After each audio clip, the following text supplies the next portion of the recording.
Welcome back, everybody. We're at T-minus 45 minutes to go until launch. This will be New Shepard's 15th launch to space and back. We're at T-minus 45 minutes. We are in a brief hold. And again, what we're waiting for at the moment is for the crew, the stand-in astronauts. They are Blue Origin employees today that are going through the entire crew experience rehearsal. So this is all of the actions that are happening up until they get into the capsule. They're going to be doing a couple of comms checks, and then we are going to egress the stand-in astronauts, bring them back down the tower, and then we will be having a launch of New Shepard again, 15th mission for New Shepard. So while we're in a hold, why don't we go back and check out New Shepard as we wait for our stand-in astronauts to leave their astronaut training center.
Thank you again, everybody, for joining us for New Shepard's 15th flight to space, as well as a very exciting day for us at Blue Origin. We are doing a crew experience rehearsal. You see here on your screen, the stand-in astronauts have left the astronaut training center, and they are making their way out to the crew tower.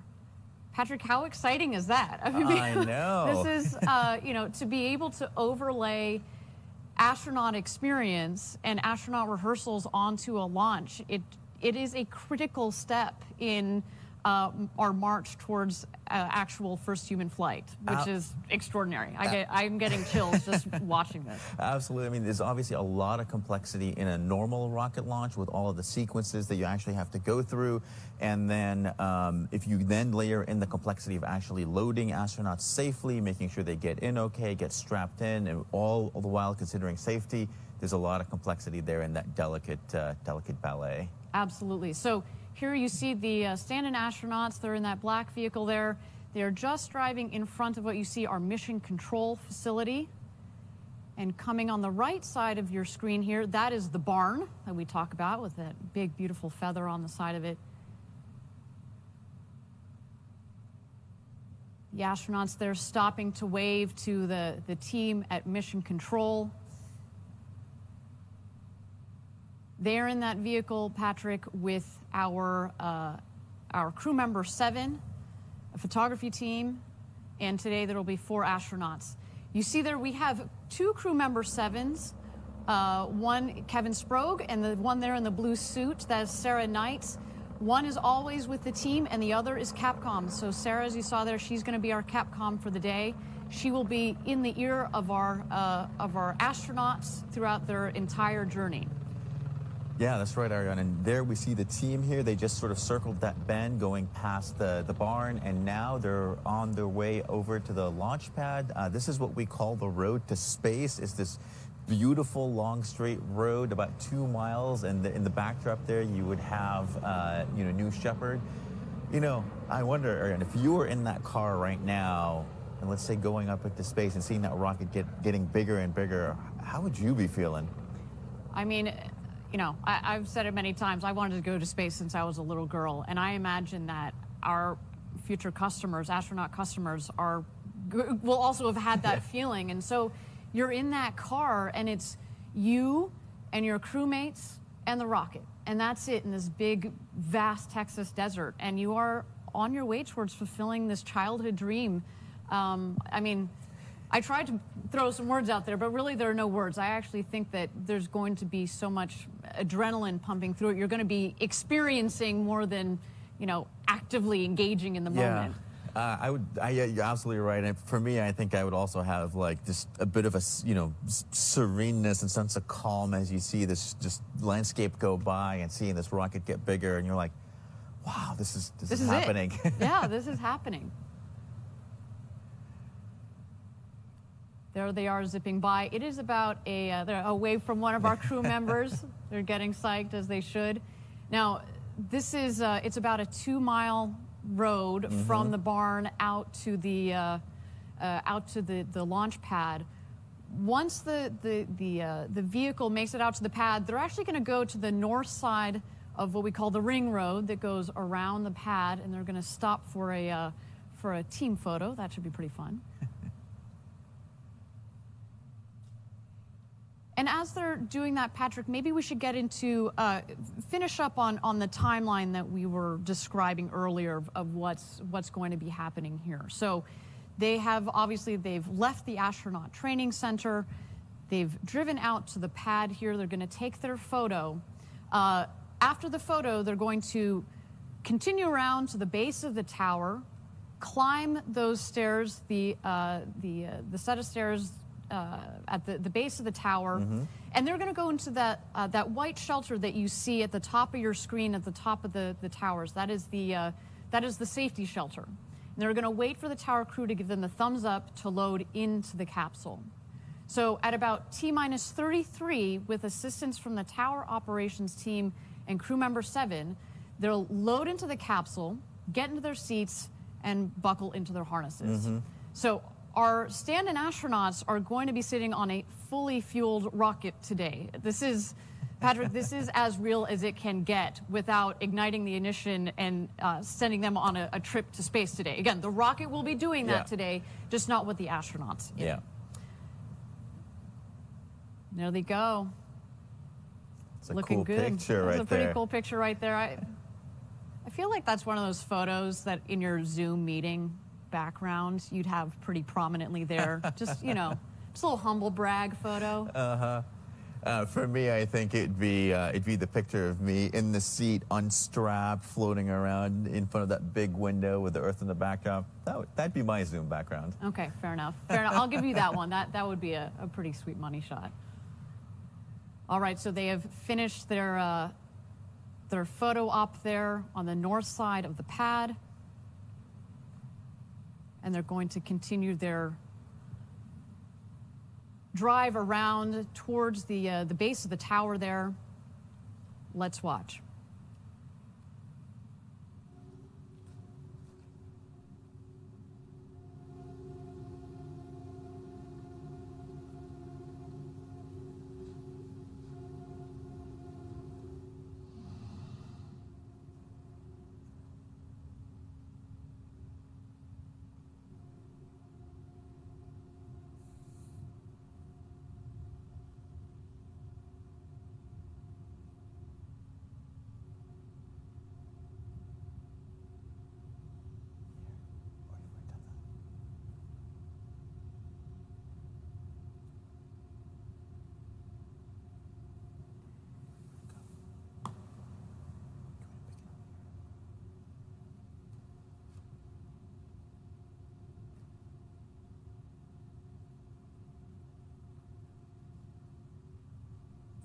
Thank you again, everybody, for joining us live for New Shepard's 15th flight to space. We are T-minus 37 minutes and 40 seconds to go until launch of New Shepard.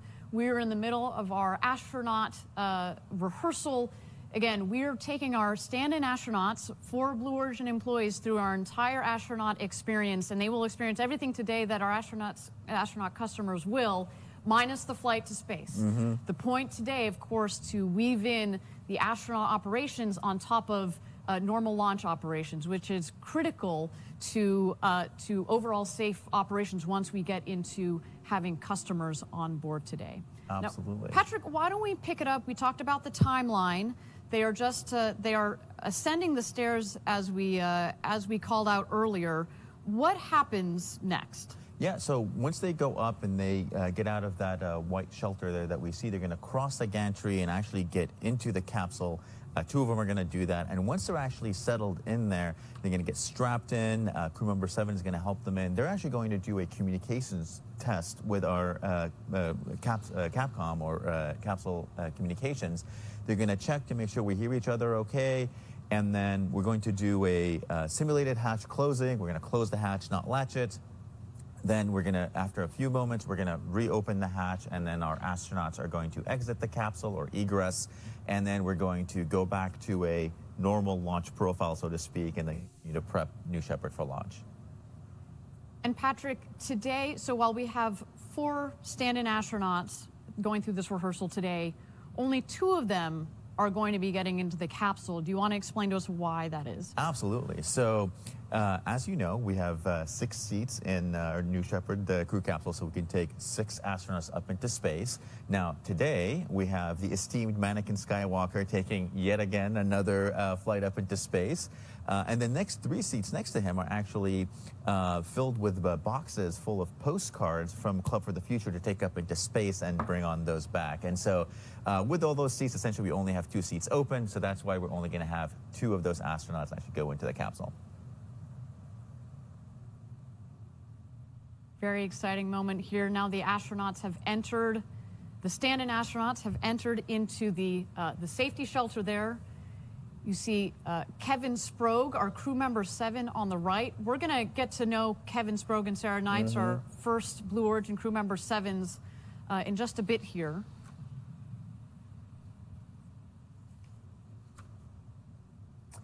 You might recognize Gary Lai on the left from earlier in our video today. Absolutely. And Ariane, so these, our 4 stand-ins right now are in what we call our safety shelter. And, this room is a climate-controlled room where astronauts can do their final preparations like you see right now, get their briefing from Kevin. And this also serves as a safety stop in case, there's any issue on the pad. The astronauts and the team can safely stay in this shelter until situation is resolved.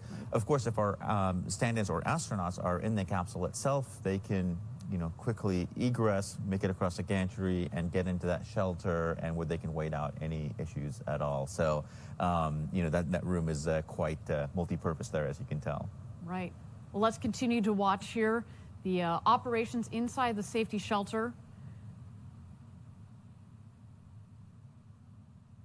Looks like they are leaving the shelter.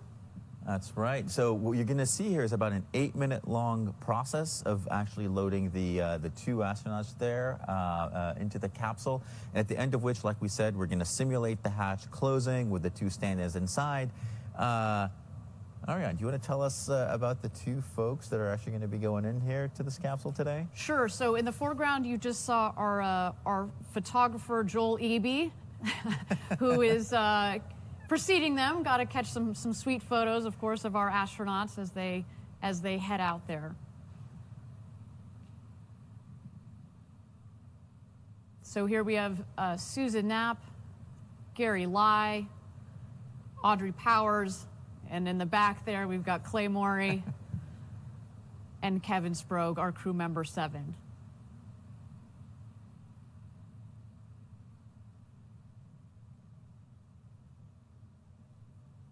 So we're the 4 astronauts plus the photographer and our crew member 7 have made their way obviously closer to the rocket.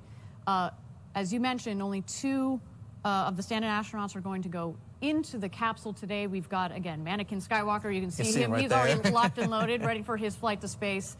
And 3 payload lockers that will be taking postcards from Club for the Future up. But we are soon to see Gary Lai. You heard from Gary a little bit earlier in our broadcast. He's been here over 17 years, and we call him the architect of New Shepard. So it's quite moving for all of us here at Team Blue to watch him ascend the tower and get inside of the capsule that he designed. Audrey, who you just saw step into the capsule there, she is one of the leaders of our legal team and is a big part of all of the operations that we conduct here at Blue. But, you know, in particular, Patrick, we talk a lot about the engineering that goes into the design and the manufacturing and the operations, et cetera. But there's an important legal component that goes into it too. In particular, there's a lot of interaction that we've had over years with the FAA. And so our point of contact is Audrey Powers. So to add to her, you know, rock star resume, she's also a pilot, no big deal, and the first female chair of the Commercial Spaceflight Federation. So really, really neat. She's had some incredible impact on space legislation and policy in some major ways, you know, for the whole entire commercial space industry. I do want to do a special little shout out to her niece, Genesee. Genesee is a big fan of Blue Origin, one of our Club for the Future members. So, hey, Genesee, good morning. And another shout out to Gary's kids, Anna and Alec. They are all potential future astronauts with us. So hopefully taking the footsteps behind their older family members. So why don't we continue to take a look here for our astronaut experience rehearsal. It is continuing. We have the stand-in astronauts in the capsule.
Thank you again, everybody, for joining us today. We're at T-minus 29 minutes to go until launch.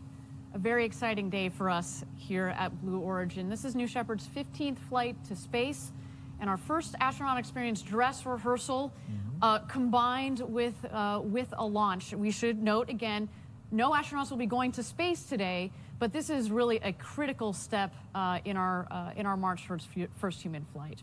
Now, our stand-in astronauts, Blue Origin employees Gary Powers and, Gary Lai and Audrey Powers are in the capsule. And it looks like the simulated hatch closing is about to get underway. Let's keep an eye on our screen for that. Sounds good. And Ariane, I think right now what they're doing is the actual communications check. So they're talking with mission control and the other astronauts in the safety shelter using their push to talk. They're just confirming all of these checks. And as you pointed out, after we complete those checks, that's when we're going to close the hatch, but not latch it, because we are going to have to take those Gary and Audrey out as much as they want to stay in there. Yeah. I'm sure they might be trying to hide under the seat, but not today. Not today, Gary and Audrey. Soon, though. Soon. Mannequin's keeping an eye on them. Yeah, Mannequin's got a good eye on them. This is his flight again today.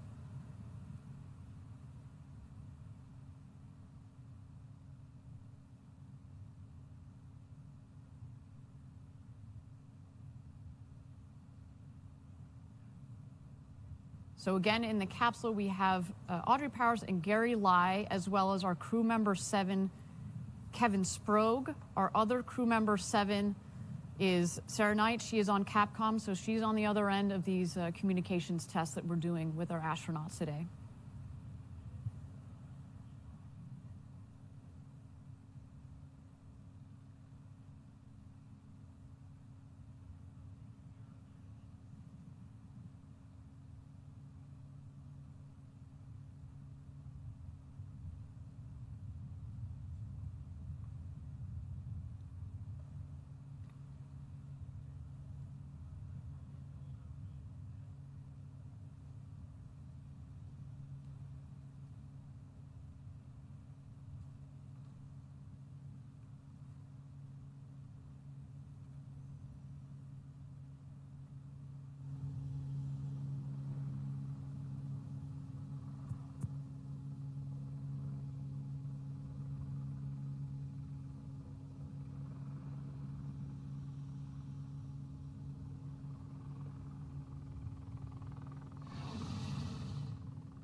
Thank you again, everybody, for joining us live. We're at T-minus 25 minutes to go until launch. Our crew experience rehearsal is well underway, seems to be going well so far. While we have a moment here, let's talk about the flight profile of the rocket. Once we finish the crew experience rehearsal, we will extract the stand-in astronauts. They will get back in their car and they will drive back to Mission Control for New Shepard to enjoy the rest of her day, which includes a flight to space, which will go as such. The rocket will lift off the propulsion module, propelling the crew capsule up towards space at 75 kilometers, or about 250,000 feet. The two vehicles will separate and continue their ascent to their respective apogees. The booster will, once it's hit its apogee, which is over the Kármán line, over the internationally recognized line of space of 100 kilometers, it will come back down and land on our landing pad just 2 miles north of the launch pad.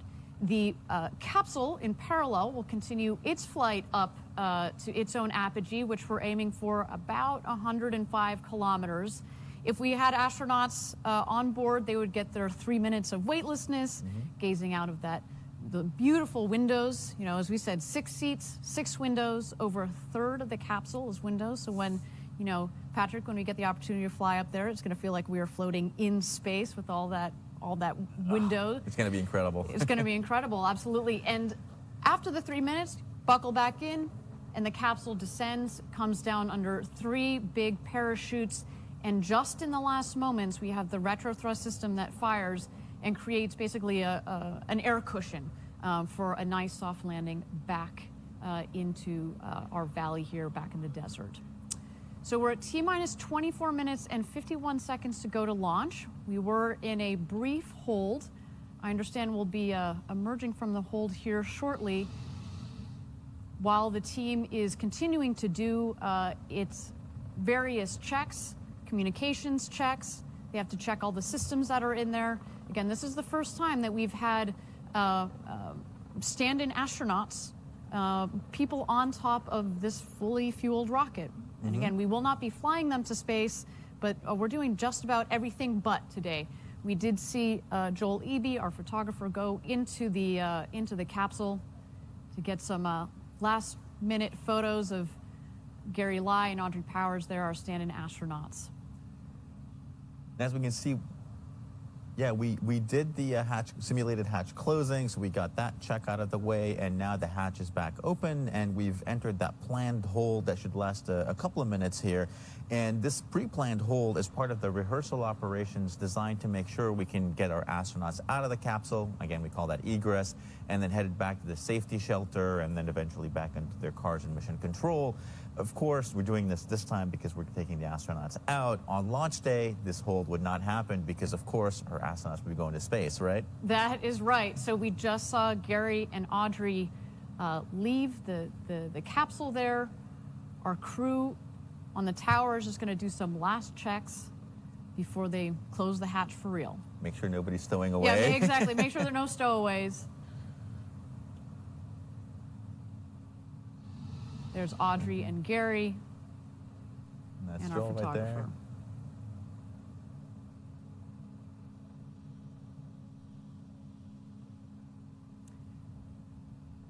Re-entering the safety shelter there, where they met up with the other two stand-in astronauts, Clay Maury and Susan Knapp. Obviously having a good time. Getting so close to flying people here at Blue Origin. Again, this is a very, very important step on our march to first human flight. You can almost taste it, Patrick.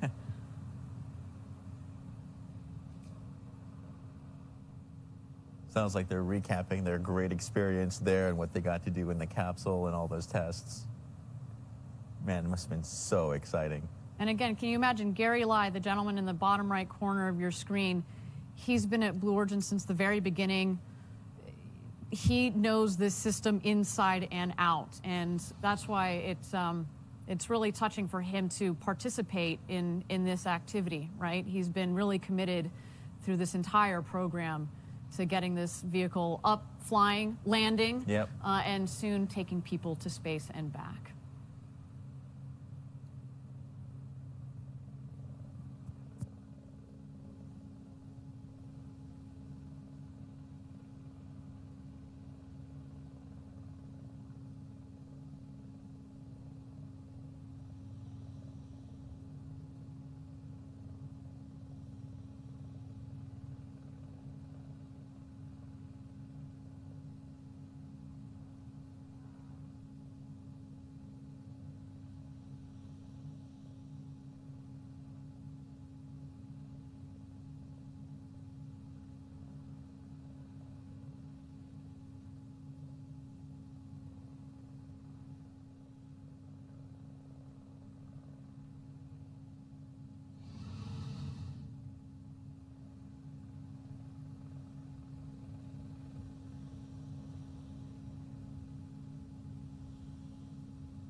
Thank you again, everybody, for joining us live for New Shepard's 15th mission to space. We are at T-minus 24 minutes and 51 seconds. We are in a brief hold here, but so far we have had what appears to be a successful astronaut rehearsal. Let's stand by.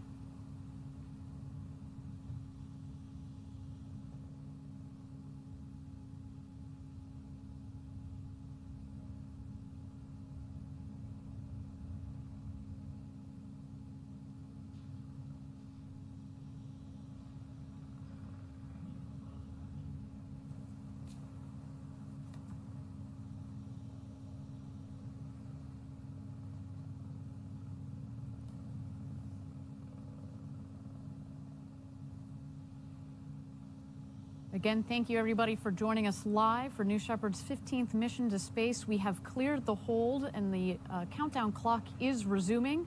We're at T-minus 24 minutes and 30 seconds to go until launch. Patrick, looks like they are closing the hatch for real. That's right. They're locking Anakin Skywalker in for his flight, and looks like that capsule is ready to launch today. Absolutely. Everything seems to be going nominally. You do see our crew member 7 on the left. That is Kevin Sprague, as well as our crew tower.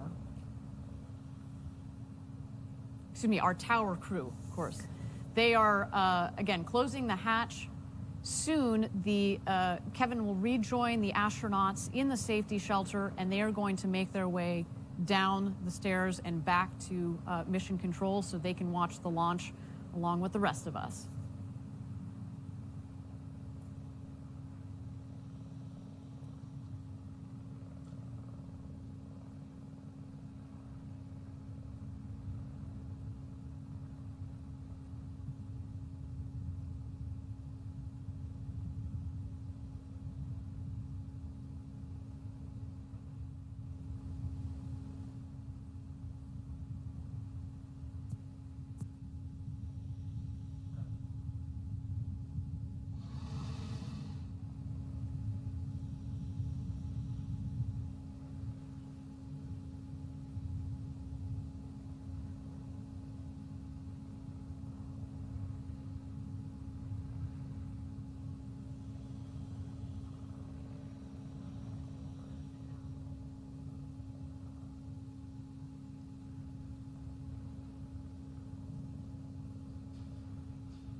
Again, thank you everybody for joining us live for New Shepard's 15th flight to space. We have so far had a successful astronaut experience rehearsal.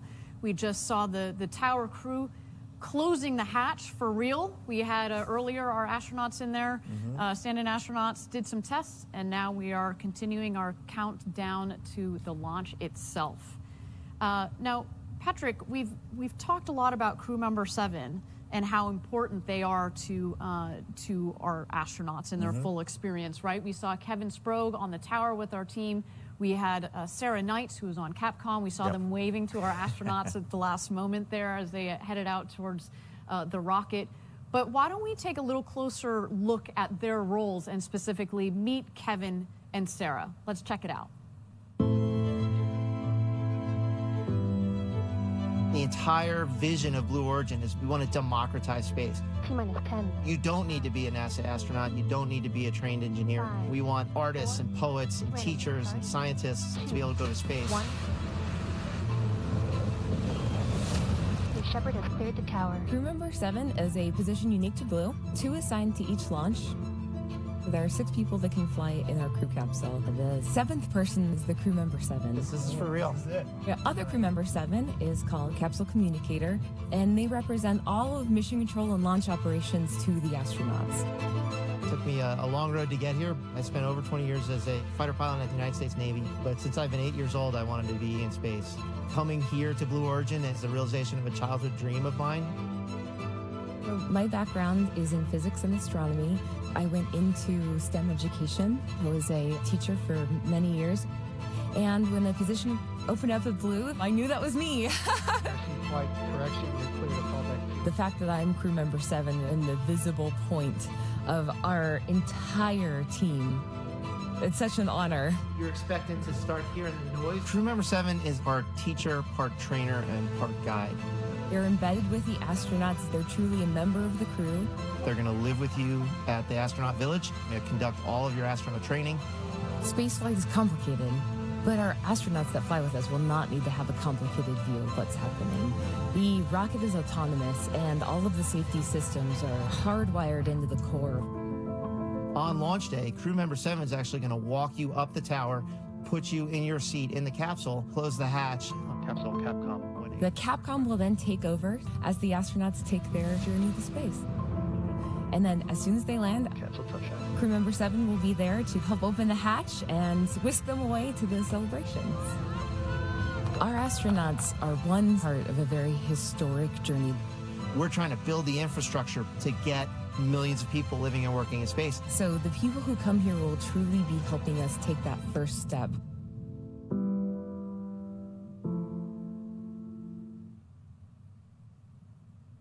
Clearly, Patrick, these astronauts are in very capable hands with Kevin and Sarah. Not just capable, but they are experienced and extraordinarily passionate about space and everything that we do at Blue Origin. Absolutely. Now, this is, I don't know about you, but this is quite surreal to watch. Again, we are getting very close to sending people up to space and back. And I hope that there are students around the world that get to see events like this and are inspired to pursue careers in space. Patrick, I know you and I, it was more shuttle era, watching the shuttle go up, and I hope that we're a key part of inspiring the next generation. And everybody at Blue is, so much so that we founded Club for the Future. This is our nonprofit that has been hard at work since 2019. And as you know, we launch postcards from around the globe in New Shepard, including today. And it's all about inspiring the youth and opening up access to space for everybody. Now, the club has worked with some of the most recognized names in STEM education, including Microsoft Education and the Challenger Center. So why don't we take a closer look at these partnerships and all things Club for the Future.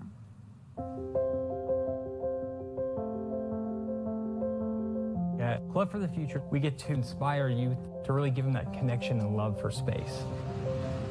Club for the Future has a superpower where we get to literally tap into rocket scientists, aerospace architects, and people who are not only just dreaming the future, but they're out there building it. So our very first mission is send a postcard to space. All 7 continents and well over 100 countries have participated. And so that little moment where they realize this postcard has taken that journey that they're going to have the opportunity to take also one day, it clicks, and they're hooked. Club's been fortunate over this past year to have some really amazing partnerships. One is Project Llanos. Students need to have their curiosity sparked so they can fall in love with human spaceflight and why it's not in the future, it's today. Let's look at the past, the present, and the future. So for the past, it's the Apollo legends. For the present, we're looking at Artemis. And then for the future, the vision that Blue has set for human spaceflight. And that's why Club for the Future and Project Llanos has real potential to have a positive impact on the world. Another one is Microsoft Education Day of Data. We are preparing these students for these future careers, fundamental skills like creative thinking, problem solving, computational thinking, and data literacy. It's been a fantastic partnership. Who doesn't want to be part of the rocket launch? Club for the Future partnered with STEM to Hub. Together, we challenged the entire state of Florida to dream big. It was like giving them the gift of the future. Club for the Future is proud to be supporting Challenger Center. They've not only implementing the Postcard to Space program, but Club for the Future most recently has been helping build a virtual mission called Destination Moon, where they put kids right in the seat of mission control, taking the New Glenn to the moon. The teachers have told us that they're loving it. The students are loving it. They're going to be the ones exploring Mars and Moon. They're going to be the ones launching New Glenn. Thanks for being members of the Club for the Future. I can just think of one word: hope. I see this entire generation that's going to be part of something far, far bigger than I am.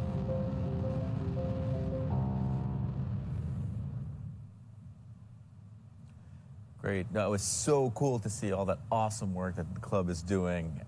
Very inspiring. And there, what we just see on our screen, our stand-in astronauts have descended the tower, gotten in the vehicle, and they're heading back to mission control. That's where they're going to be watching the actual launch and landing from, and then they're going to go out to the landing site after that to continue the essentially the back-end part of the astronaut rehearsal. Right.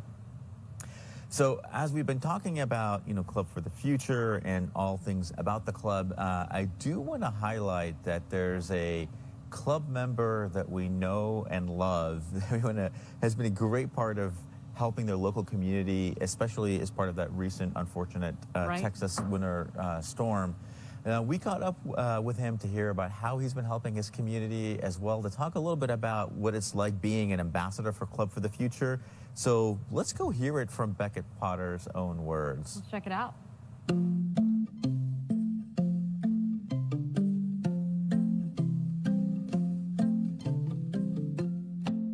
know I was 4 years old, and I asked my dad to look at the website and sign up for your newsletter.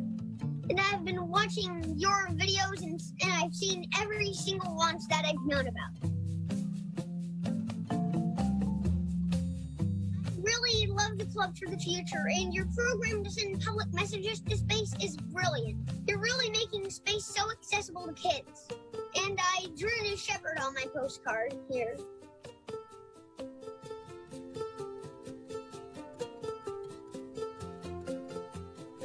Yes, so we're working with the Lukumi Foundation, and they're all about making a difference for their own lives and help others using good deeds. And we invite any kids to join worldwide. So my idea with Blue Origin and Lukumi is to collaborate with Club for the Future to make the postcards to send in space. And we are going to put positive and inspirational messages on the cards. And instead of having them returned back to yourself, we're going to send them to someone else. It'll be great, in fact, even out of this world.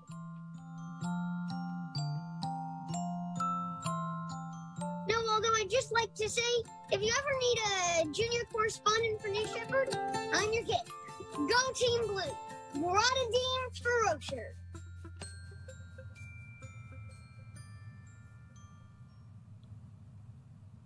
Oh my God, what an adorable and inspiring kid.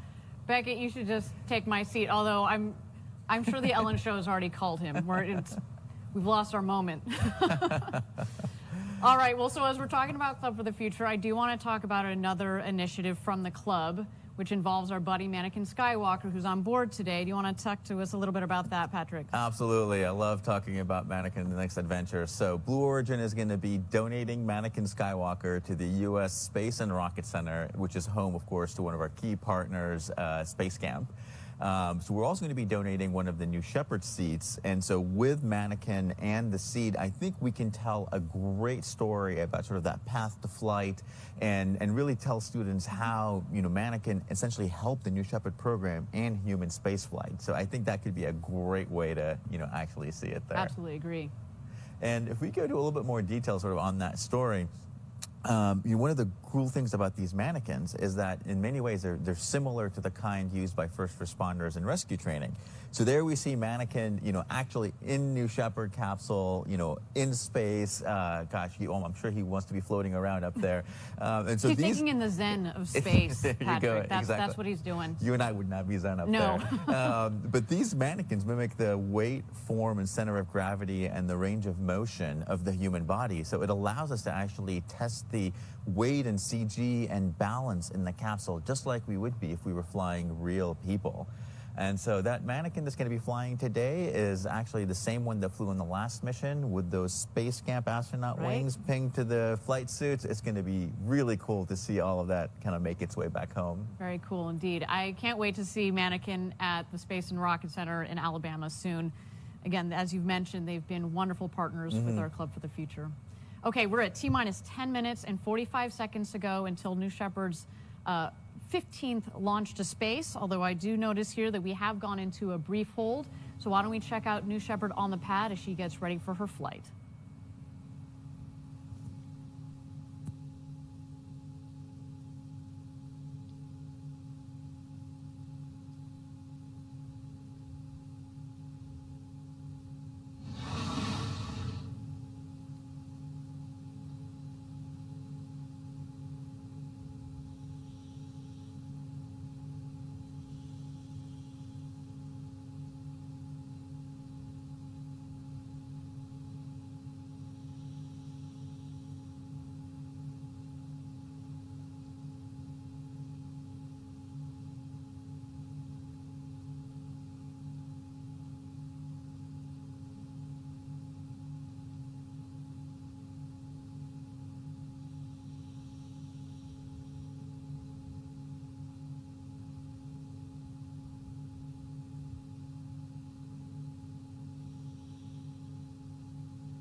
thank you again, everybody, for joining us live for New Shepard's 15th launch to space. We're at T-minus 45 seconds to go until launch. Another countdown to another what should be exciting launch. We are in a hold at the moment, but while we've got a little bit of time left, we did want to bring you up to speed on some progress with our New Glenn vehicle development down in Florida. New Glenn, of course, is our orbital rocket, the successor to New Shepard, our suborbital rocket. We're investing in building a state-of-the-art facility down in the Cape. It is beautiful. You were just down there last week, right? And we're testing flight operations with a giant Stage 1 simulator, producing flight hardware and growing the integration and test facilities down there on our campus. Now, why don't we check out the recent progress for our New Glenn rocket factory at Cape Canaveral with, once again, Caitlin Dietrich. Hi, everyone. I'm Caitlin Dietrich reporting here from Florida Space Coast in front of New Glenn's rocket factory and growing campus. Let's go. Scott, thank you for having us today. Tell us a little bit about the New Glenn Rocket Factory. The campus here in Florida is about 1 million square feet. We currently have over 550 people on site, and we've been growing significantly. We've just entered the high bay, the centerpiece of the factory. Raw stock aluminum comes in one end of the factory to our south, and a rocket moves out to the north. Take a look at this thing. It's so cool to see New Glenn's first stage like this, just mocked up. With 180 feet, we're going to be towing something that's close to a football field in length, and it's also 23 foot in diameter, which is larger than anything flying today. You just showed us outside some of the flight-like parts of the first stage, and this is where we're fabricating them right next door, right? That's right. This is one of our busiest shops right now, and the team can work on both the forward face, and another part of the team can be behind on the back face. Then they'll go out and be assembled to form that forward and aft module of the New Glenn first stage. You know, these mills that we make these parts on, we're doing things on a scale that has not been done before. It looks like we have a lot of hardware here on the floor. Yeah, I love this part of the factory. I mean, we're building domes, we're building barrels, and now we're ready to move into the flight hardware production stage. We're inside the dome. So imagine we're at the top of the Stage 2 tank. Below us is a full first stage and second stage New Glenn rocket, over 200 feet. And we're now entering our composites hub. This is where our payload fairing, one of our other big elements of New Glenn, is made. This 7-meter payload fairing offers twice the volume of anything flying today. So when you're a payload customer, when you see this, you think, I can put a huge satellite in there, or I can put a whole bunch of small to medium satellites in there and really take advantage of the capability that New Glenn brings to the mix.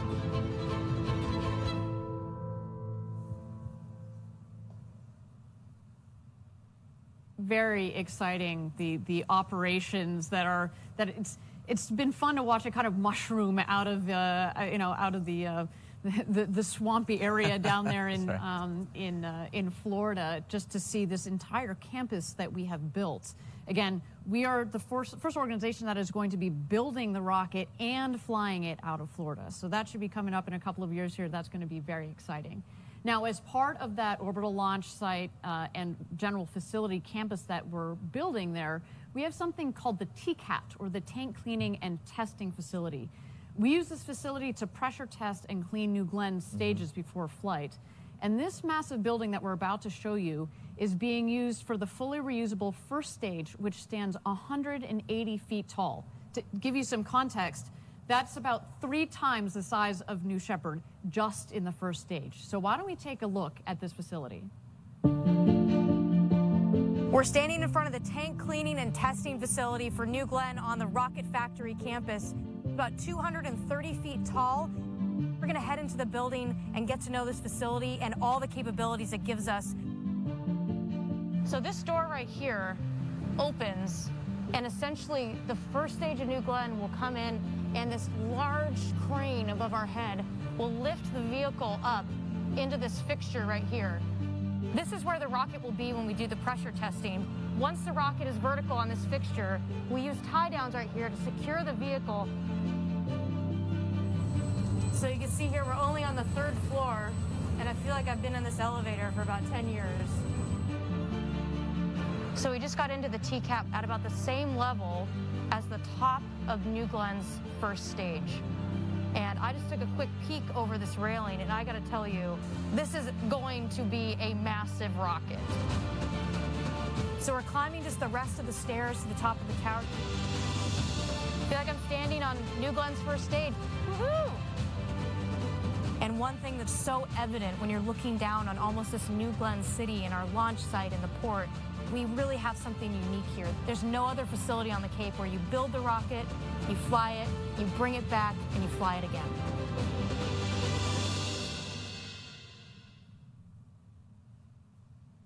Super exciting, super exciting. And, you know, we've talked about it a lot on previous webcasts, but I think it's worth bringing up again. There's been so much value already out of this New Shepard program. Well, we haven't flown people yet, although as today is a testament to, we are very close to flying people to space.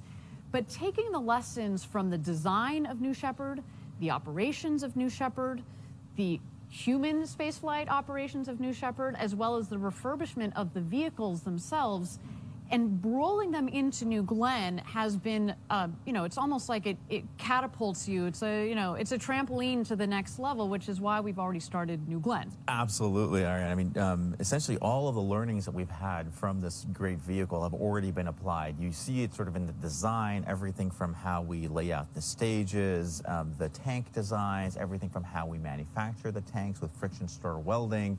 You know, all of these things we've learned on New Shepard, and now we're applying on New Glenn. But, you know, to your point, it's at a, you know, 3 to 5x scale, right? Which is kind of, you know, has its own challenges. Do you want to talk a little bit about the parallels between the first stage of New Glenn and the booster on New Shepard? Yeah, no, it's a great analogy there. So you actually see a lot of the similar design there, which is really interesting. So we have, you know, the same, essentially the same aerodynamic surfaces there, right? So with the strakes and the fins, we have them on New Shepard on that propulsion module. Same thing on the you know, GS1 on the first stage of New Glenn. They just happen to be much larger. I mean, you and I can probably carry the fin of a New Shepard, whereas the one on the first stage of New Glenn is actually the size of you know, the wing of an F-16. And to be clear, you know, we call it a fin. We call it, actually internally we call it a strake. It effectively acts like a wing. Yeah. Right, because at 180 feet long, it's effectively, it's kind of like an airplane, right? And we want to give it, we want to have lift on the vehicle to be able to fly it back and get it back onto our landing ship that will be underway when it comes into land. Absolutely. So those fins and strakes allow us to get a lot of stability, both, you know, essentially directionally or rotationally, and it gives us a lot of the ability to go downrange to land. So a New Shepard allows us to kind of come back and precision land on the pad. Right. With New Glenn, you know, we're going to be landing downrange on a moving ship. So by having all of these aerodynamic structures and having all of that design heritage on how to design them, how to use them in our flight control systems, it allows us to land with a lot of precision downrange without having to use a lot of propulsive maneuvers to essentially, you know, use up all that fuel to kind of land. So lots of great learning from there.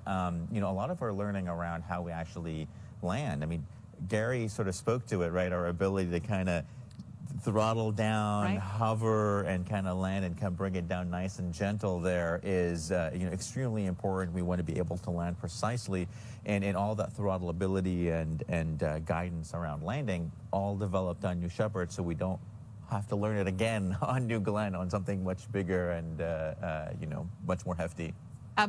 Hefty. I don't know if the rocket would like you calling it hefty. That's right. Okay, well, we are at T-minus 10 minutes and 45 seconds to go until New Shepard's 15th launch to space and back. As we've mentioned before, hopefully you caught it as well, we had a successful astronaut experience rehearsal test for the pre-flight operations. Following the flight, those same stand-in astronauts will head out to the capsule once it comes back down, so we can practice some of those post-flight operations as well. But in the meantime, we are in a brief hold. We just want to make sure that our teams are getting aligned and we're all set for New Shepard's flight to space. So why don't we check out New Shepard while she's on the pad getting ready for her flight to space today.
thank you everybody for joining us for New Shepard's 15th flight to space. We are T-minus 10 minutes and 45 seconds to go until launch here. Our team is just getting aligned on some last minute issues.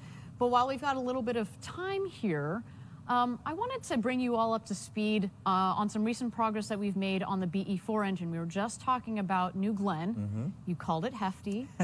Maybe it's big bones. Again, you know, don't offend the rocket. You're going to want it to work. It's taken a lot of payload into space. That rocket is doing a great job there. Absolutely. It's a robust rocket. Now, we have been working on the BE-4 engines that are going to propel that rocket. There are going to be 7 BE-4 engines, Blue Engine 4s, and we've been successfully hot-firing those engines as part of a regimented test program, and we've seen some long-duration, full-power burns on a regular basis from that engine. To date, we've accumulated over 11,000 seconds of test time. In addition, recently we delivered the first Pathfinder engines to our customer United Launch Alliance for their Vulcan Centaur rocket, which should be flying later this year. And I, for one, cannot wait to watch that rocket and those engines blast off from the Space Coast. Absolutely. Mock diamonds are certainly a thing of beauty, aren't they? Yeah, they Why are. don't we check out some of this footage from a recent BE-4 test.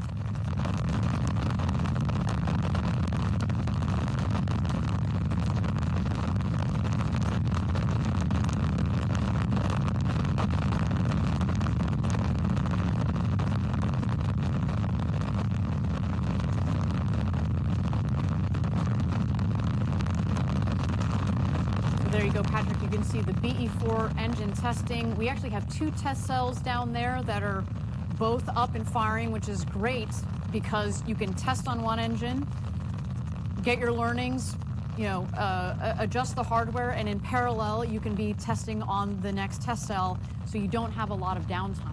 So this engine here, this is a 550,000-pound of thrust engine. So that's 5 times the power of the BE-3 engine, the Blue Engine 3, which is powering New Shepard today. And there will be 7 of those. That means 3.85 million pounds of thrust on liftoff when New Glenn blasts off from the Space Coast in a couple of years here. And again, as mentioned, we've had a lot of successful test firings on it, which is great. This is the first of this sort of liquefied natural gas, LNG, and liquid oxygen engine. Think of LNG like a commercial form of methane for those of you at home that are less familiar with rocket propellants. And so far, so good. And that LNG, actually, we should talk about that for a second. We've picked it for a couple of reasons. For one thing, when you have a reusable rocket, you need reusable rocket engines, which means you need to be able to bring the engines home and refurbish them quickly. And when you use that sort of clean propellant, you can get in there. There's not that kind of nasty coking and other sort of nasty things that come with other types of propellant. It's green. Yeah. So that's a good thing as well. And the other thing about LNG, for you rocket nerds at home, you probably know this too, is that it allows us to autogenously pressurize the engine. What does that mean? It means that we can use that LNG to pressurize the lines in the rocket engine as opposed to bringing in what we use on other engines or what others use on other engines, which is helium, which is good, it works, but the problem is it's quite expensive and sometimes can be in kind of tricky supply. So. Absolutely, and the great thing about LNG is that it's, you know, extremely cheap. It's the same, you know, very similar to the gas you use at home. So very easy to get in and use for this. It keeps the costs low.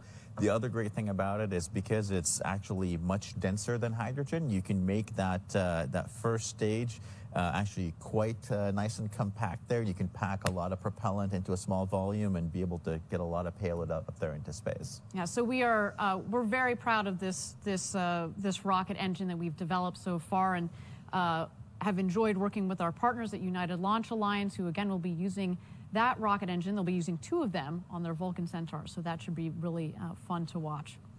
So with that, we're at T-minus 10 minutes and 45 seconds to go until New Shepard's launch here this morning.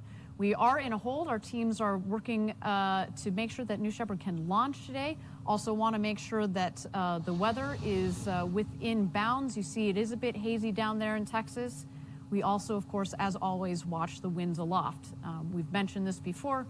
You can't really tell down there because of the limited brush, but it can be quite windy, and so it's imperative that our team make sure that everybody in terms the teams are aligned, but also the weather is within bounds. So why don't we check out New Shepard here?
Thank you again, everybody, for joining us live while we wait here for New Shepard's 15th flight to space. We are in a hold here, wanting to make sure that our teams get aligned. Again, I'm Ariane Cornell, here with my co-host, Patrick Zaituni. Now, while we've got a little bit of time, why don't we talk about another one of our programs that we have going on at Blue, our human landing system, our Blue Moon program. And it's part of NASA's human landing system program.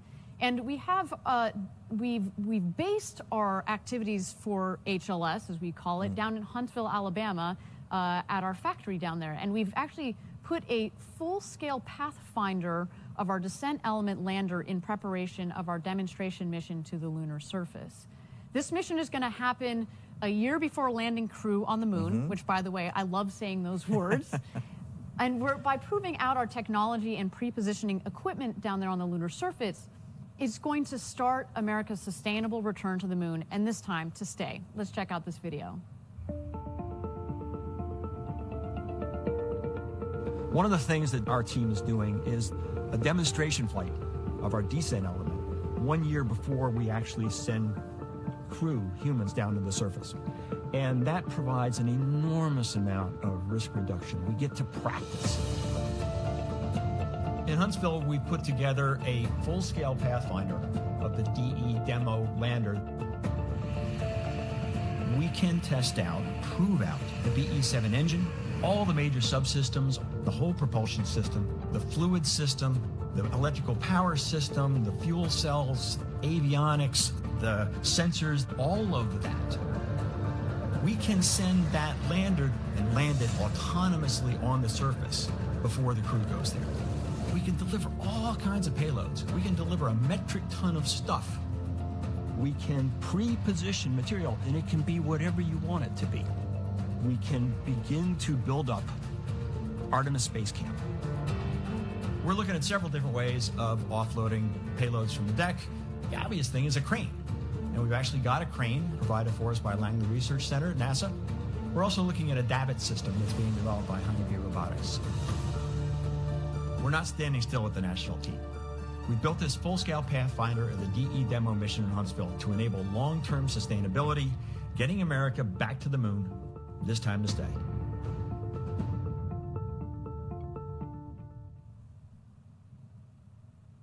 It's so cool to watch that video. I mean, Patrick, we talk about this a lot. Step by step, ferociously, gradatum ferociter. That's our motto here at Blue. New Shepard leads into New Glenn, and from once then we're up in orbit, where do we go from there? Like, hey, why don't we go to the moon, right? It's all part of this longer roadmap that we have here at Blue Origin. But we're not going to do this mission alone, are we? Why don't you talk to us about this?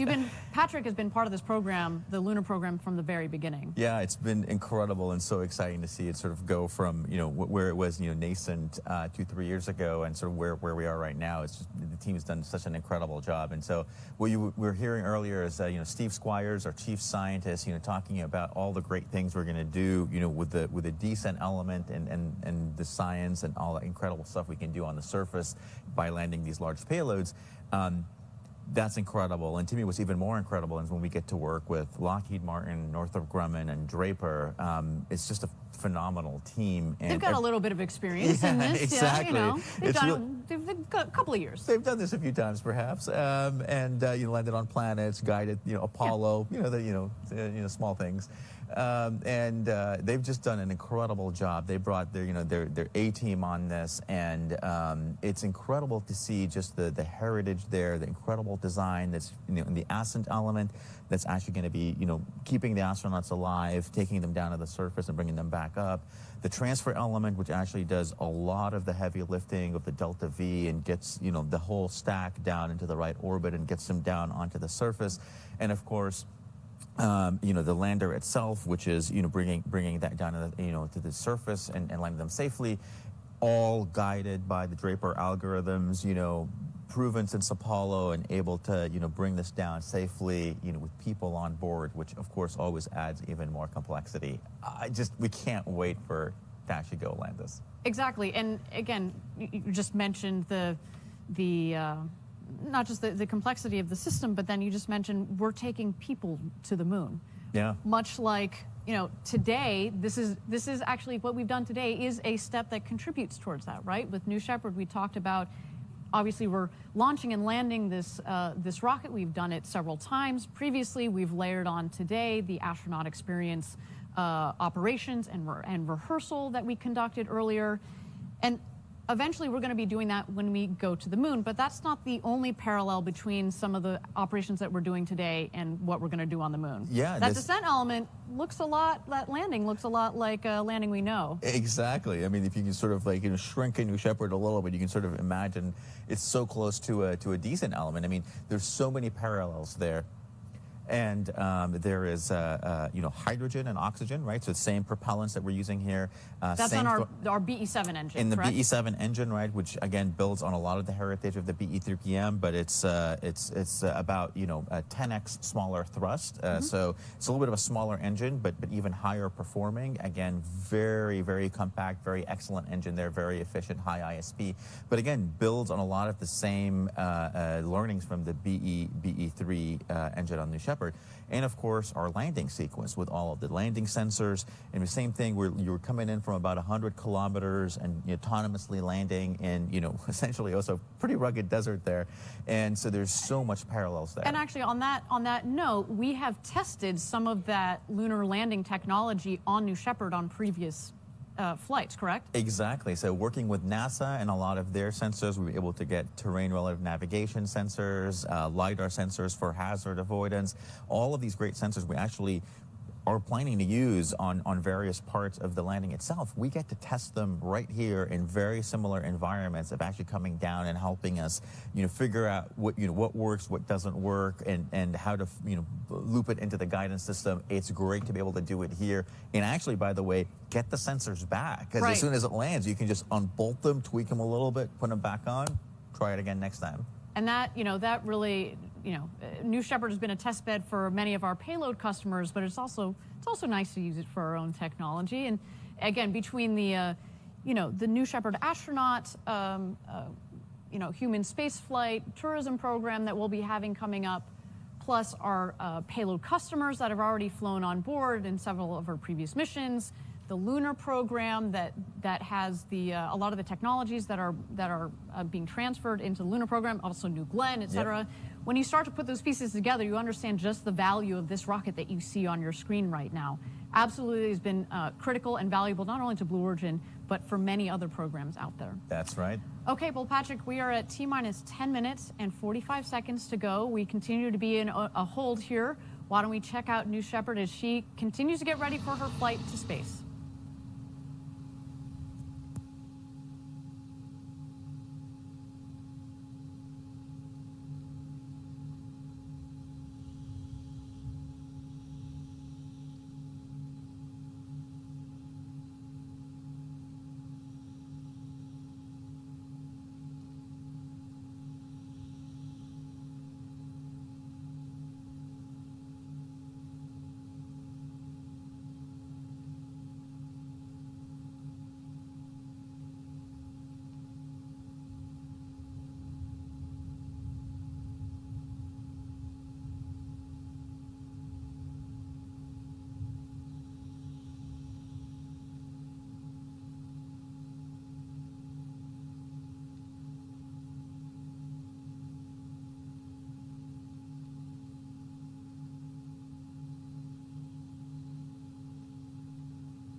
Thank you again, everybody, for joining us live for New Shepard's 15th flight to space. There is New Shepard on the pad, ready to rock and roll here.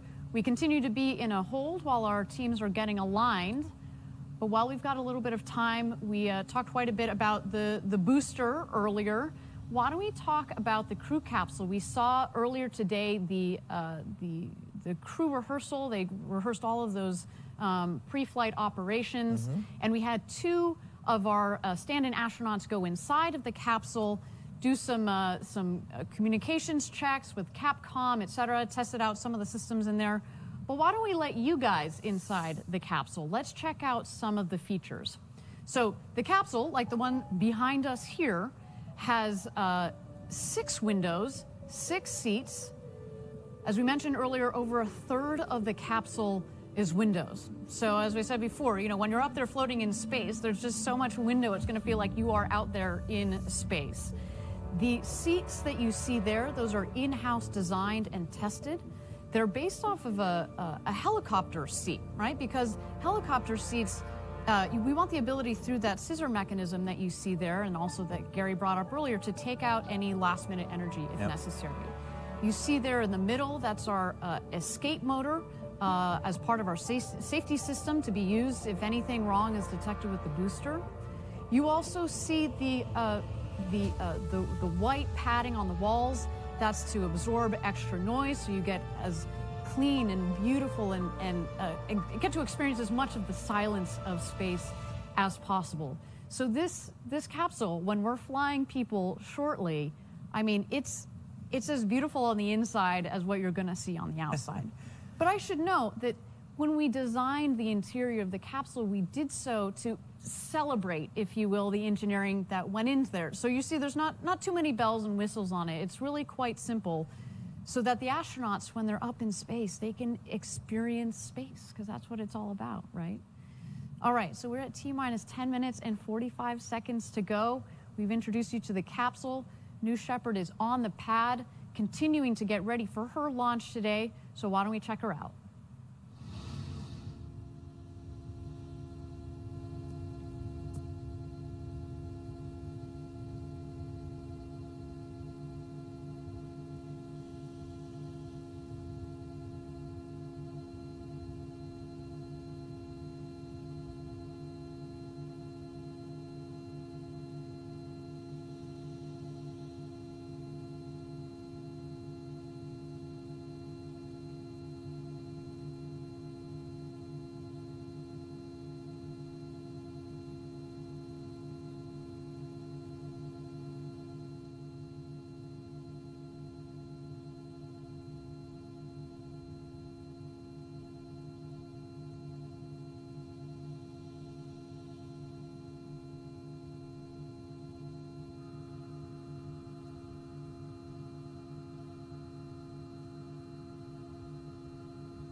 Thank you again, everybody, for joining us for New Shepard's 15th flight to space. We're at T-minus 10 minutes and 45 seconds to go. We continue to be in a hold here.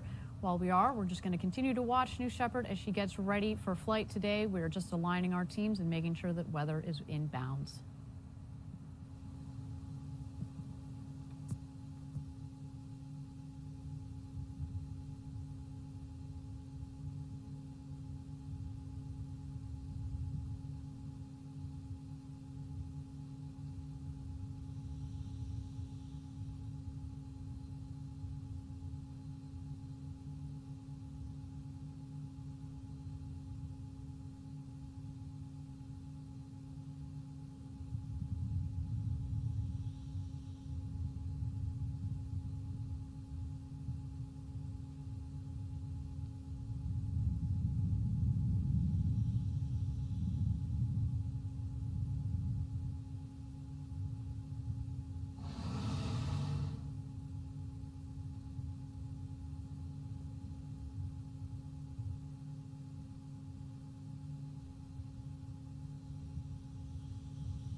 This is the flight director on Channel 1 and UHF voice for the go poll for terminal count and launch. Capsule. Go. Booster. Go. Ground. Go. Safety. Ranger's green. Go. Engineering. Go. Capcom. This is the flight director. New Shepard is go for launch. Booster, commence the terminal count. Wilco flight, and we still have step 104. All right, everybody, we are go for launch. As we heard, we are at T-minus 10 minutes to go. The countdown clock has resumed. Phew.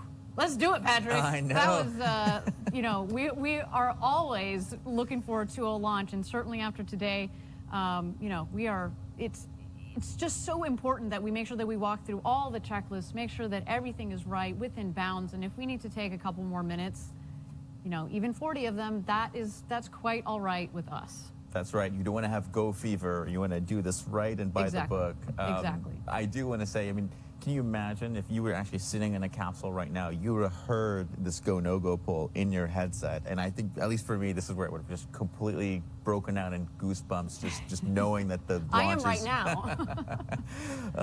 it would be so exciting. All right, and now all eyes are on New Shepard. We're into our last-minute checks. They are underway as New Shepard comes alive for flight. We have just a few minutes to go before final checks, so why don't we take a moment and walk through the booster and some of its key features. We did a little bit earlier in context of similarities and parallels to New Glenn, but let's focus on New Shepard. She really is the workhorse of the journey to space. As we mentioned before, New Shepard is powered by the BE-3 engine that's essentially fueled by water, liquid oxygen and liquid hydrogen. It propels the rocket to space and restarts for a controlled pinpoint landing on the pad. It's also uniquely throttleable, and that means it's able to slow the booster down to just about 8 kilometers per hour or 5 miles per hour for landing. And you can see at the top of the booster there's the ring fin, and the ring fin houses the drag brakes as well as the wedge fins. Wedge fins for stability, drag brakes to really cut down the speed. You'll see those will cut down the speed in about, that will cut the booster speed in about half. The drag brakes are critical, right? We talk about the balance between the engine and the booster's role in slowing down the rocket, but really it's just some simple aerodynamics from the drag brakes. The aft fins, as you can see towards the bottom of the booster, stabilize the vehicle during ascent, but also steer it back to the landing pad on descent. And they're actually strong enough to guide the rocket through airspeeds of up to Mach 4. And you think we talked about earlier about the winds aloft. Those are critical, those fins, in making sure that we get our rocket precisely back to the pad. Lastly, we have the landing gear. So all rockets take off, but One not all hopes. rockets land. Yeah. And as a fully reusable rocket, the New Shepard booster uses landing gear that deploys just in the last seconds for touchdown. That's right. I mean, this is an incredible machine. Kudos to Gary and the team that have spent, all this time designing it and getting it just right. And like we said, this booster design and all of the components inform so much of what we do here. We talked about the similarity between this and the first stage of New Glenn, of course, and the similarities there with the aerodynamics and the design. It's the same propellant combination and a similarly derived engine for the upper stage of New Glenn, so obviously lots of design heritage there. And we talked about, of course, all the great learnings that we've applied to our descent element as part of the lunar lander. So truly, you can almost think of New Shepard as a sort of that first path of the roadmap, and then it just branches out to all these other things that we've done. Exactly. And we should also mention the reusability element of it, which is critical, right? With our vision of millions of people living and working in space, we need the ability to turn the rocket around quickly, reuse it again, bring down the cost of access to space. All right, you're looking at a live shot of New Shepard on the pad. We are T-minus 6 minutes to go until flight. Why don't we take a look at her?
Thank you again for joining us for New Shepard's 15th flight to space. You are looking at a live shot of New Shepard. She's just about to begin her final preparations for her 15th flight to space. We are at T-minus 3 minutes and 10 seconds to go until launch.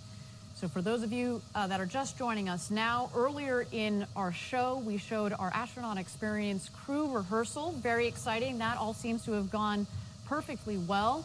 And now we're ready for New Shepard's flight itself. So at T-minus 2 minutes, the rocket is going to go into autonomous mode. We throw the show over to her, and the rocket is in charge of itself from liftoff, its entire flight to space, and its landing back, the rocket itself on the landing pad just 2 miles north of the launch pad. In just a moment here, we are going to see the engine gimbal check, as well as what we call the built-in tests, the bit checks. We want to make sure that we can move the aerodynamic surfaces freely so that they, just like an airline pilot does before his or her flight, to make sure they've got free range of motion. We also, at the top of the tower, of course, have the gantry that will also retract. That's right, and Ariane, right there on the gantry, you see these big sun shields there. You know, one of the, if you have 6 very large windows, like you said, and 60% of the capsule is actually windows by volume. Ah, there you go. There You it see goes, the retraction. Retraction right there. So we actually need those shades there just to keep the sun out of the capsule. We want to make the astronaut experience as comfortable as possible. We want to keep them in a nice, cool temperature. As I'm sure we don't want it to turn into a greenhouse with all of this big, beautiful windows. So what our team did is actually put these shades in. It makes it a great experience. And then, now if you or I were in there, we'd be looking out and just... Ready for launch. Yes. Ready for launch. A simple but beautiful solution. All right, there go the aft fin checks. There are 4 of those fins at the base of the rocket.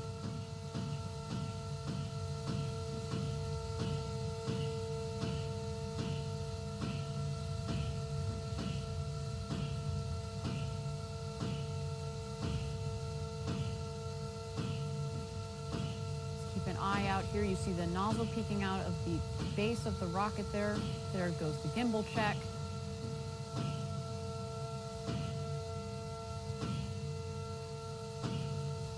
The engine gimbal, of course, is critical, but in particular as it's coming into land.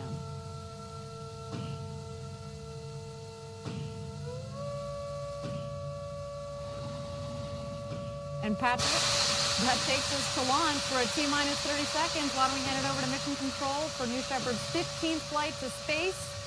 It's going to be worth the wait, man. Godspeed, New Shepard.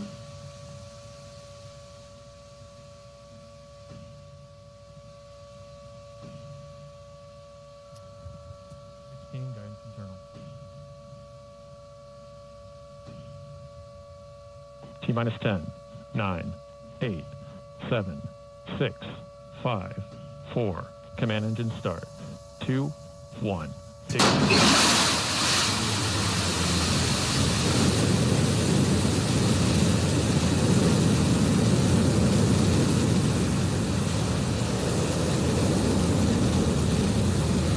And we have liftoff. Go, New Shepard, go.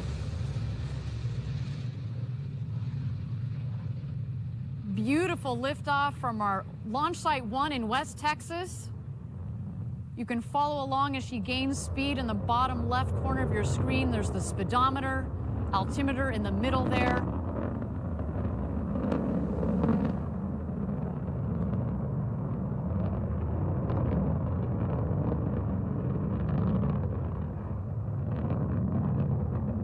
First milestone on our trip to space, max Q. That's when the dynamic pressure on the vehicle is at its maximum, the toughest point in flight for the vehicle.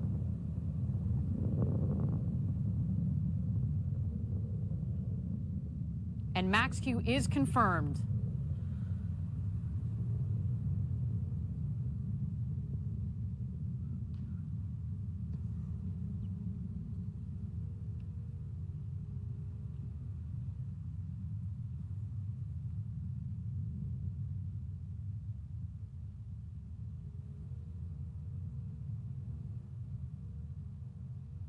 All right, right about this time in your flight, on ascent, you're going to max at about 3 Gs.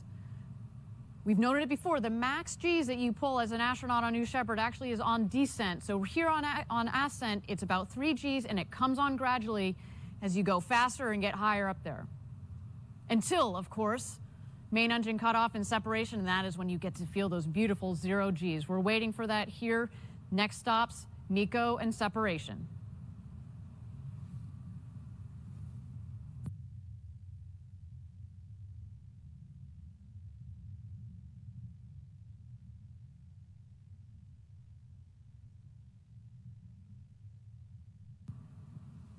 Coming up here on MECO, main engine cutoff. So far, a clean burn from our BE-3 engine.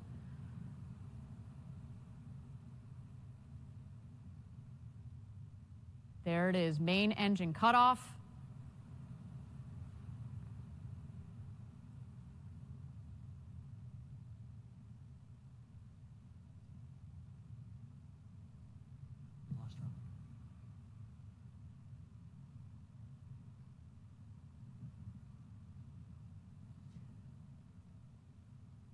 All right, appears we have lost the link to the J layer. So far, though, everything appears to be nominal. So far, what we have seen, a clean liftoff. We did have max Q, maximum dynamic pressure. That is essentially for the rocket the hardest point in the flight. And then we had main engine cutoff. And now, as you can see, separation. Here we've got our infrared camera, especially on the left side. As you've seen earlier in the show, it is a little hazy down there in Texas, so we are going to rely on multiple cameras here as the vehicle continues its ascent towards space. We have passed over just about here the Kármán line. There it is, 100 kilometers, or about 328,000 feet. If you were inside there, Patrick, you will have become an astronaut. And we're just waiting for the two craft to hit their apogee. You'll know they've hit apogee when the speed hits 0 in the bottom left corner of your screen.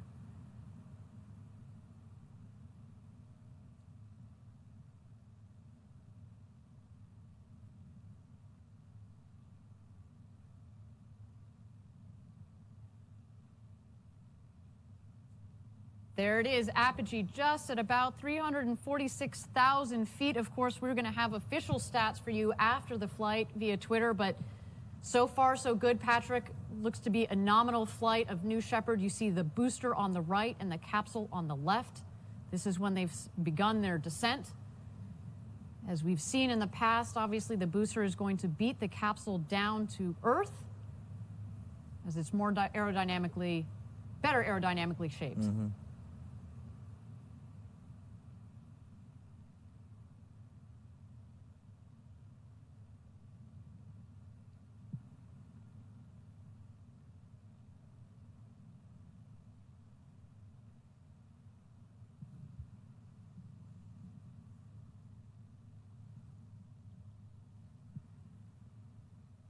And thank you again, everybody, for joining us live for New Shepard's 15th flight to space. We are 5 minutes into what appears to be so far a nominal flight for New Shepard. We, of course, preceded the launch by what appears to be a perfectly executed astronaut experience rehearsal. While there are no astronauts on board today, that was a critical step towards our march towards first human flight.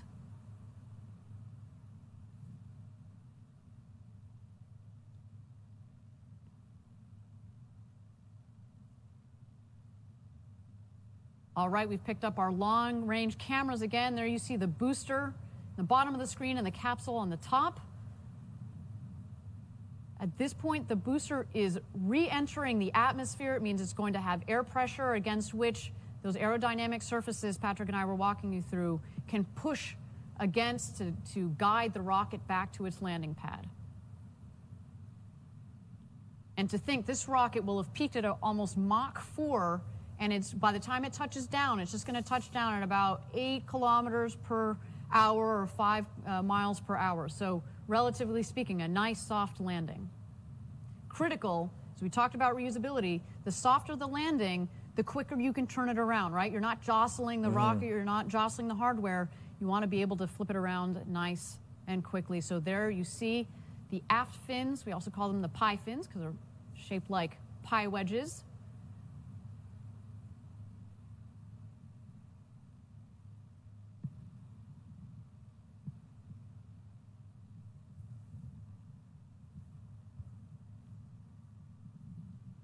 All right, there go the drag brakes. And there you see all the speed bleeding off of the vehicle and waiting for our BE-3 engine to relight. There it goes.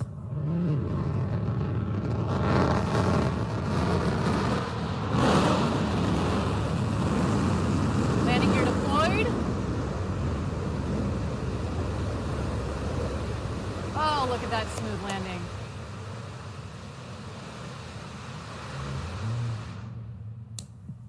And touchdown. Welcome back, New Shepard. Oh my God, what a beautiful landing, I think that was one of the smoothest landings I've seen of this rocket. It almost looks unreal. Right? It looks like CGI. I know some of you on the internet seem to think that. Believe me, that is a reusable rocket that takes off and lands. What a beautiful landing. It looks like it's ready to go again. Yeah, just, you know, put in those drag brakes, put in the wedge fins, fuel her up, let's go again. But until then, the show is not over. We do have the crew capsule here. On board, we have Mannequin Skywalker, as well as a couple of payload lockers filled with postcards from Club for the Future, from students from around the world. We are waiting to see the drogue chutes come out. They will be followed by the main parachutes. And a little wink from one of those big, beautiful windows. Look at that. There go the drogues.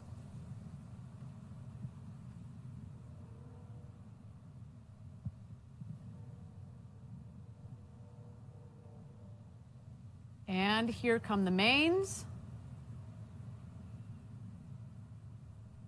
All 3 parachutes are out. We're looking for full inflation, and there they go.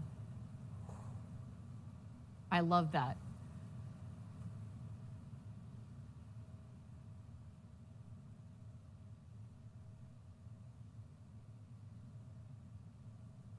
So far, so good. A nominal launch, nominal landing for the booster. We're waiting for the crew capsule to come into land. We're at about 1,600 feet to go.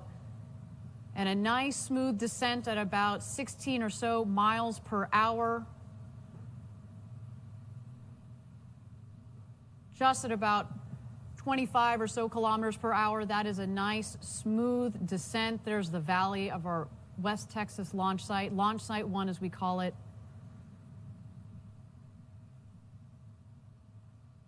What a day so far, Patrick, let me tell you.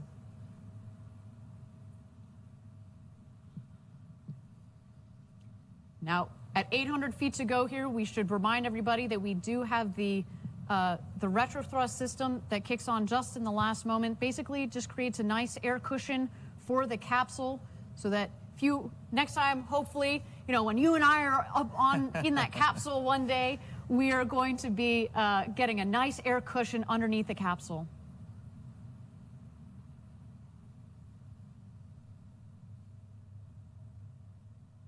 And touchdown. Oh, it was beautiful. Absolutely spectacular. Patrick, I told you it was going to be worth the wait. Look at that. Definitely. I love you. You can just see it just as it lands. You see that puff of air and it kicks up all that dust, but it's just such a gentle landing right there. A beautiful launch and landing for both the crew capsule and the booster. Team Blue, congratulations to all of you. What a day. You should be so proud.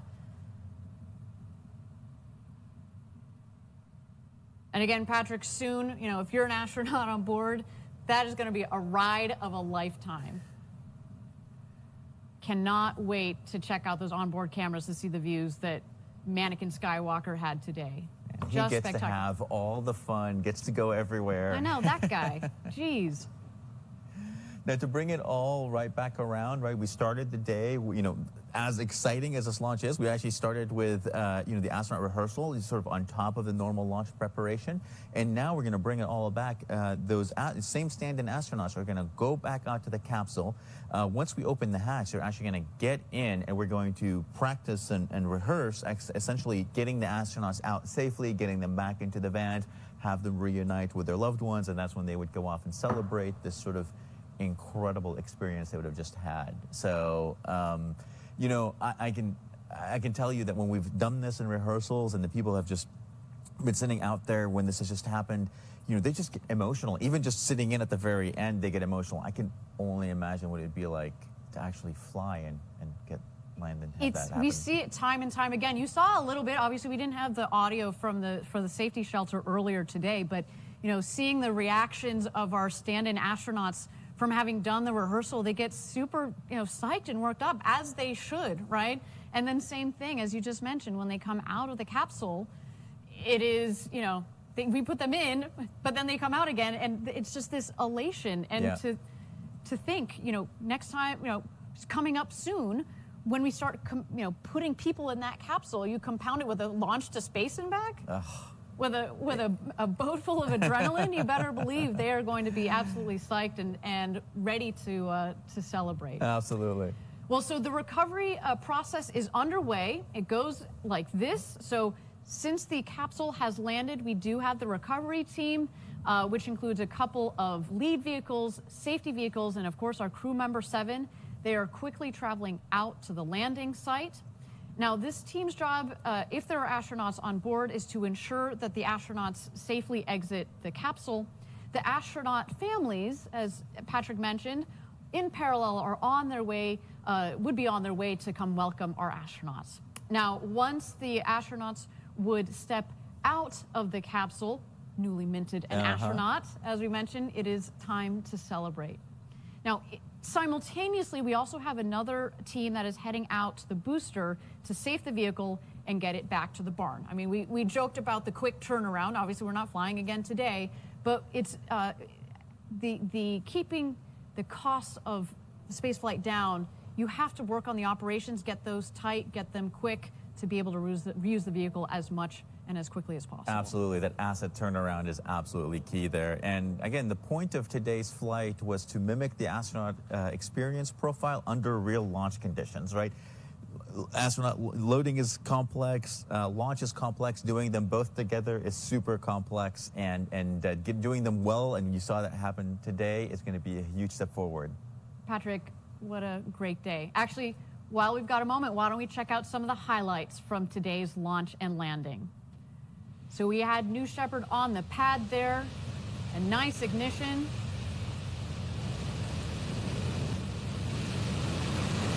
And a clean liftoff. Look her go.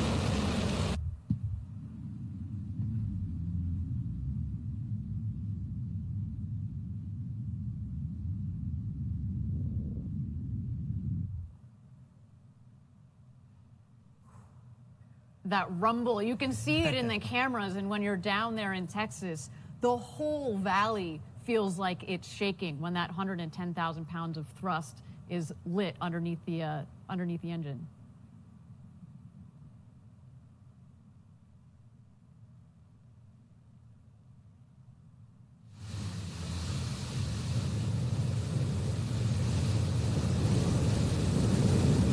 And this angle.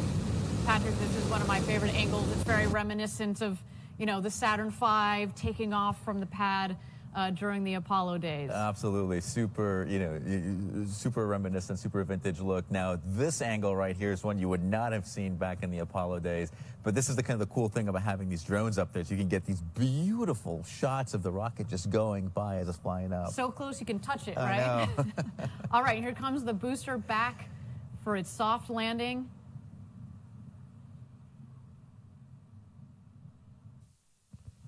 Again, Patrick, I think this is one of the smoothest, most controlled landings I've seen from this rocket. It makes it look easy. It's like it's just dangling from a string.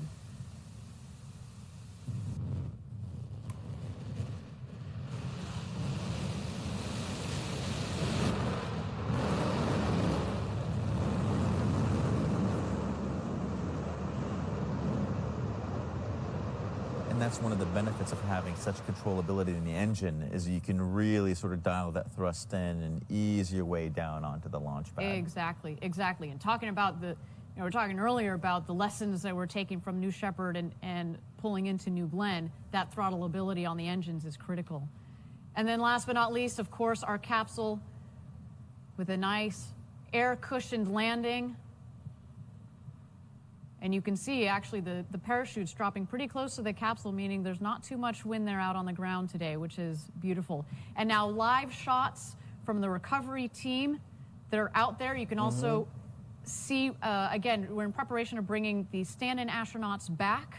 We're going to get them into the capsule so that we can practice the egress and taking out of the astronauts from the capsule. Again, coming to you soon. This has been such a critical step, this astronaut experience rehearsal in the march towards human spaceflight. Let's just take a look here. Setting up the stairs. It's a couple feet off. It's about a meter from the ground up to the hatch itself. So making sure they've got a nice, comfortable step out. Yeah. Onto the desert floor. I'm sure my heart would have been beating so heavily through this. You know, I might be a little wobbly on my feet coming out of this thing, just having been literally up in space like just a few minutes ago. Just incredible feeling, I can imagine. Cannot wait. 7 Kevin Sprague there in the blue coveralls. He's done an incredible job, as well as Sarah Knights, our crew member 7. All right, some mission recap statistics here. These are unofficial. We will have the official ones after the flight. Maximum ascent velocity 3,615 kilometers per hour. Crew capsule apogee, its highest point in flight, 106,021 meters. Mission start time 11:51 a.m. Central Daylight Time, and mission elapsed time 10 minutes and 27 seconds. Just an incredible day. Very cool, very cool. And to commemorate today's launch, you can definitely pick up some of our official NS-15 mission patches and other really cool swag from our shop, and you can go to shop.blueorigin.com to do that. There's a lot of cool things out there. I saw the mission patch earlier. It has the, the silhouette of the 4, stand-ins there. It's extremely cool. Yeah, there we go. I think Gary is the one on the left there. Yeah. Maybe?